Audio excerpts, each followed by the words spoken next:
तर आज आपण रक्षाबंधन स्पेशल मस्त अशी दाणेदार जिभेवर येताच विरघळणारी ही बर्फी बनवलेली आहे। बर्फी पहा किती सुंदर अशी रसरशीत दाणेदार जिभेवर येताच विरघळणारी अशी बनवून तयार झालेली आहे। ही बर्फी आपण 15 दिवस स्टोर करून ठेवू शकतो, अजिबात खराब होत नाही, चवीला अप्रतिम अशी लागते। सणासुदीच्या दिवसांमध्ये हलवाईच्या दुकानामध्ये भेसळयुक्त पदार्थ मिळतात, असे हे भेसळयुक्त पदार्थ घरी आणण्यापेक्षा घरीच अतिशय सात्विक आणि सोप्या पद्धतीने आपण ही बर्फी बनवलेली आहे, जी की बनवायला अतिशय साधी आणि सोपी रेसिपी आहे। यूट्यूबवर तुम्ही कधीही पाहिली नसेल इतकी सुंदर अशी ही रेसिपी आहे। तर आज आपण मूग डाळ हलवा बर्फी बनवलेली आहे। तुम्ही मूग डाळीचा हलवा नेहमीच बनवला असाल, पण कधीही ही मूग डाळ बर्फी बनवली नसेल तर एकदा नक्की ट्राय करा, अतिशय सुंदर अशी बनवून तयार होते। चला तर मग पटकन रेसिपीला सुरुवात करूया। नमस्कार, कुक विथ मनीषा यूट्यूब चॅनलमध्ये तुम्हा सर्वांचं खूप खूप मनापासून स्वागत आहे। रेसिपी सुरू करण्याआधी तुम्हाला एक विनंती आहे, तुम्हाला जर आजची ही रेसिपी आवडली तर प्लीज एक लाईक नक्की करा, व्हिडिओला हाईप सुद्धा करा। सुरुवात करूया। सगळ्यात आधी इथे आपल्याला मूग डाळ हलवा बर्फी बनवण्यासाठी 1 कप मुगाची डाळ घ्यायची आहे। तर इथे आपल्याला विकतची मुगाची डाळ घ्यायची, जी पिवळ्या रंगाची असते ना ती वापरायची आहे, साल्याची मुगाची डाळ वापरायची नाहीये। आता ही मुगाची डाळ आपल्याला स्वच्छ 3 ते 4 पाण्याने धुवून घ्यायचे, कारण यामध्ये खूप जास्त धूळ असते, त्यासाठी इथे आपल्याला 3 ते 4 पाण्याने ही मुगाची डाळ धुवून घ्यायचे। तिथे मी 3 ते 4 पाण्याने स्वच्छ अशी मुगाची डाळ धुवून घेतली। आता यामध्ये आपण मूग डाळ बुडेल इतपत पाणी घालायचं आहे आणि याला 3 ते 4 तास किंवा रात्रभर भिजत घालायचे। इथे मी सकाळी हलवा बनवणार होते, त्यासाठी रात्रीच मुगाची डाळ भिजत घातली। आता दुसऱ्या दिवशी आपण सकाळी पाहूया। दुसऱ्या दिवशी सकाळी इथे तुम्ही पाहू शकता मुगाची डाळ छान अशी भिजून झालेली आहे, मस्त अशी सॉफ्ट झाली। आता यावरचं संपूर्ण पाणी आपल्याला काढून टाकायचंय।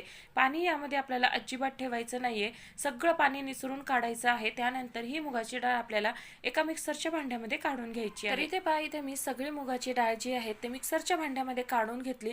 अजिबात यामध्ये आपल्याला पाणी घालायचं नाहीये। पाणी न घालता मिक्सर बंद चालू करत हलकसा रवा टेक्स्चर ठेवून आपल्याला हे दळून घ्यायचे। इथे तुम्ही पाहू शकता मी मिक्सर बंद चालू करत याला छान असं मिक्सरला दळून घेतलं। याचं टेक्स्चर तुम्ही पाहू शकता, खूप जास्त फाईन केलेलं नाही, हलकसं जाडसर ठेवलेलं आहे। डाळ इथे आपली दळून झाली। आता आपण पुढची प्रोसेस करून घेऊया। त्यासाठी इथे मी गॅसवरती जाड तळाची एक मोठ्या साईजची इथे मी कढई गरम करायला ठेवलेली आहे। कढईमध्ये इथे आपल्याला ज्या कपाने 1 कप मुगाची डाळ घेतली त्याच कपाने 1 कप इथे आपल्याला तूप घ्यायचं आहे आणि तुपामधलं अगदी पाव कप तूप मी बाजूला काढून ठेवलं, ते आपण पुढे वापरणार आहोत। तर या तुपामध्ये 3 चमचे पोहे खायच्या चमचाने रवा घातलेला आहे। रवा जाड बारीक कुठलाही घालू शकता, पण नक्की घाला, यामुळे या बर्फीचे टेक्स्चर खूप छान येतं। रवा हलकासा आपल्याला 1 मिनिटभर परतून घ्यायचे, खूप जास्त परतत बसायचं नाही। रवा हलका परतून झाला की आता यामध्ये आपल्याला दळून घेतलेली डाळ घालायची आहे। डाळ घालत असताना गॅसची फ्लेम अगदी कमी ठेवायची, नाही तर डाळ टाकल्याबरोबर संपूर्ण तूप शोषून मग ही डाळ भाजायला आपल्याला खूप जड जाते। त्यासाठी गॅसची फ्लेम कमी ठेवायची। कमी गॅस असतानाच यामध्ये आपल्याला संपूर्ण दळून घेतलेली डाळ ऍड करायची आहे आणि छान असं मिक्स करून घ्यायचे। आता आपल्याला अगदी कमी गॅसवरतीच ही संपूर्ण प्रोसेस करायची आहे। कमी गॅसवरतीच इथे आपल्याला ही डाळ छान अशी मोकळी सुटसुटीत होईपर्यंत भाजून घ्यायची आहे। तर जसं जसं आपण भाजत जातो तसं तसं यातला सगळं मॉइश्चर कमी होतं आणि डाळ जी आहे ते अगदी छान अशी मोकळी सुटसुटीत बनवून तयार होते। इथे आपल्याला गॅसची फ्लेम कुठेही मोठी करायची नाही। गॅसची फ्लेम जर मोठी केली तर मूग डाळ जी आहे ती कच्ची राहते आणि मग नंतर बर्फी खात असताना ती दाताला चिटकते।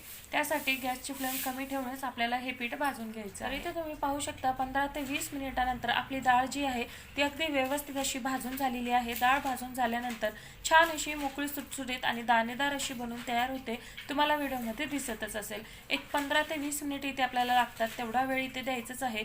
जितकी छान तुम्ही हे डाळ भाजून घ्याल तितकी सुंदर चविष्ट अशी ही बर्फी बनवून तयार होते। परत एकदा 10 मिनिटे मी परतून घेतली आणि पाहू शकता डाळ जी आहे ती हलकीशी सोनेरी रंगावरती परतून झालेली आहे। हलकासा रंग आल्यानंतर जे आपण सुरुवातीला 1 कपामधला पाव कप तूप शिल्लक ठेवलं होतं ते तूप इथे आपल्याला पूर्णपणे ऍड करून घ्यायचे। या स्टेजला तूप ऍड केलं की छान अशी रसरशीत बर्फी बनवून तयार होते। त्यासाठी थोडंसं तूप इथे आपल्याला वापरायचं आहे। आता हे तूप घालून 1-2 मिनिटे परत एकदा आपण छान असं परतून घेऊया आणि आता यामध्ये आपण सुका मेवा ऍड करून घेऊया। तर इथे मी 2 ते 3 चमचे बदामाचे काप घातलेले आहेत आणि थोडे पिस्त्याचे काप सुद्धा घातलेले आहेत। मेवा तुम्ही इथे तुमच्या आवडीप्रमाणे घालू शकता किंवा स्किप सुद्धा करू शकता। सुका मेवा ऍड केल्यानंतर परत एकदा 1 मिनिटभर परतून घेऊया आणि आता यामध्ये आपल्याला खवा ऍड करून घ्यायचा आहे। ज्या कपाने आपण 1 कप मुगाची डाळ 1 कप तूप घेतलं होतं त्याच कपाने 1 कपच इथे आपल्याला खवा घ्यायचा आहे।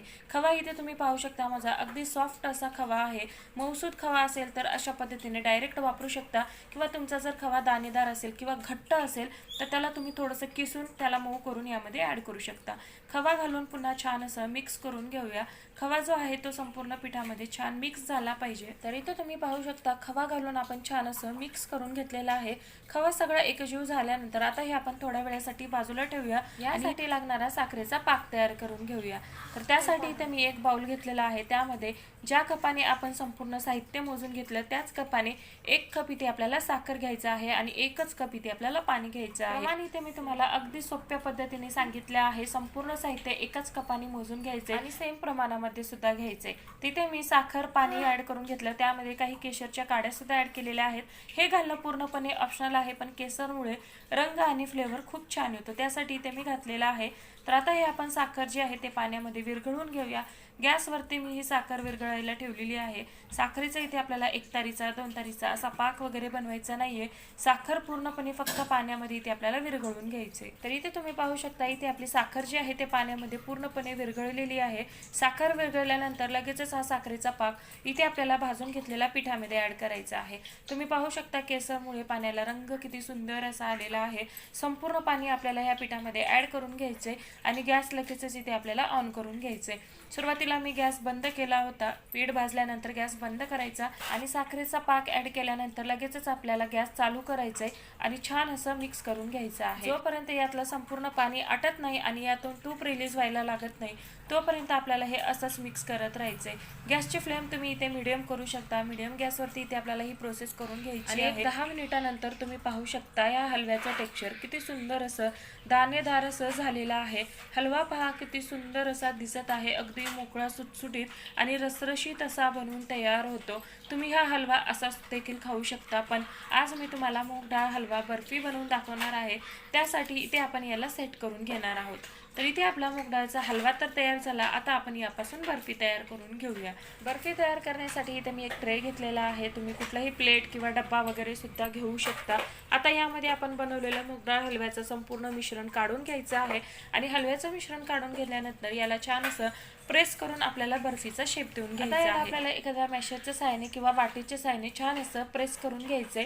तिथे मी मॅशर घेतलेला आहे आणि मॅशरने छान असं याला प्रेस करून आपल्याला सेट करून घ्यायचंय. तुम्ही एखादी वाटी किंवा एखादा डब्बा सुद्धा घेऊ शकता. त्याने सुद्धा याला छान असं प्रेस करून सेट करून घ्यायचंय. छान असं दाबून प्रेस करायचं म्हणजे याची बर्फी अगदी सुंदर अशी बनवून तयार होते. सगळ्या बाजूनी छान असं एकसारखं करून घ्यायचंय आणि त्यानंतर याला प्रेस करून आपल्याला छान असं इक्वल करून घ्यायचंय. इथे तुम्ही पाहू शकता मी छान असं याला इक्वल एकसारखं करून घेतलं. आता यावरती थोडंसं गार्निशिंगसाठी पिस्ता आणि बदामाचे काप घातलेले आहेत आणि सोबतच इथे मी गुलाबाच्या पाकळ्या सुद्धा घातलेल्या आहेत. पाहू शकता किती सुंदर असं दिसत आहे. याला सुद्धा थोडंसं प्रेस करून घ्यायचं आहे म्हणजे हे छान असे या बर्फीला चिटकून राहतील. तर आता हे आपण रूम टेम्परेचरवरती अर्ध्या तासासाठी थंड करून घेऊया आणि थंड झाल्यानंतर याच्या वड्या कट करून घेऊया. तर इथे मी हे थंड करून घेतलं. आता आपण याला कट करून घेऊया. पाहू शकता किती सुंदर असं कट होतंय. अजिबात हे चुरा होत नाही किंवा भितरत नाही. थोडेसे बदामाचे आणि पिस्त्याचे काप मध्ये मध्ये आले तर त्याला थोडंसं बाजूला करा आणि मग कापून घ्या म्हणजे अजिबात ही वडी खराब होणार नाही. मी सुद्धा तसंच केलं. थोडंसं बाजूला करून याला छानपैकी कट्स देऊन घेतले आणि छान असे ही बर्फी कट करून घेतलेली आहे. पाहू शकता यूट्यूबवर तुम्ही पहिल्यांदाच पाहिली असेल अशी ही सुंदर मस्त दाणेदार जिभेवर विरघळणारी इथे आपली मूग डाळ हलवा बर्फी बनवून तयार झालेली आहे. अतिशय सुंदर अशी बनवून तयार होते. मूग डाळीचा हलवा सगळ्यांनाच आवडतो, त्यासाठी ही बर्फी सुद्धा ट्राय करा. सगळ्यांना आवडणारीच आहे. खूप सुंदर अशी बनवून तयार होते. या रक्षाबंधनला तुम्हाला काहीतरी नवीन मिठाई बनवायची असेल, नवीन बर्फीची रेसिपी पाहिजे असेल तर ही रेसिपी तुम्ही नक्की ट्राय करू शकता. खूप अप्रतिम बनवून तयार होते. तुमच्या भावाला सुद्धा खूप जास्त आवडणार आहे. पाहू शकता सगळ्या वड्या आपण काढून घेतलेल्या आहेत. एकूण एक वडी मस्त अशी कट झालेली आहे, अजिबात बिथरलेली नाहीये. मस्त असं दाणेदार टेक्स्चर आहे. तुम्ही आतमधून सुद्धा पाहू शकता अगदी छान रसरशीत आणि दाणेदार असं टेक्स्चर आलेलं आहे. संपूर्ण वड्या कट करून घेतल्या. पाहू शकता किती सुंदर अशा ह्या वड्या बनवून तयार झालेल्या आहेत. तर या रक्षाबंधनला तुम्ही सुद्धा माझ्या या पद्धतीने ही मूग डाळ हलवा बर्फी एकदा नक्की ट्राय करा. एकदा बनवून तुम्ही 15 दिवस याला स्टोर करून ठेवू शकता, अजिबात खराब होत नाही. पण 15 दिवस ही बर्फी राहणारच नाही, एका दिवसातच पार होऊन जाईल. इतकी सुंदर बनवून तयार होते. अगदी छान दाणेदार टेक्स्चर आलेला आहे. नक्की ट्राय करा. करा। मूग डाळ हलवा तर आपण नेहमीच खातो, पण एकदा ह्या पद्धतीने मूग डाळ हलवा बर्फी नक्की ट्राय करा। कशी वाटली रेसिपी कमेंटमध्ये नक्की सांगा। आवडली तर लाईक शेअर सबस्क्राईब करा, हाईप सुद्धा नक्की करा। तर पुन्हा भेटू अशाच एका रेसिपी बरोबर। धन्यवाद।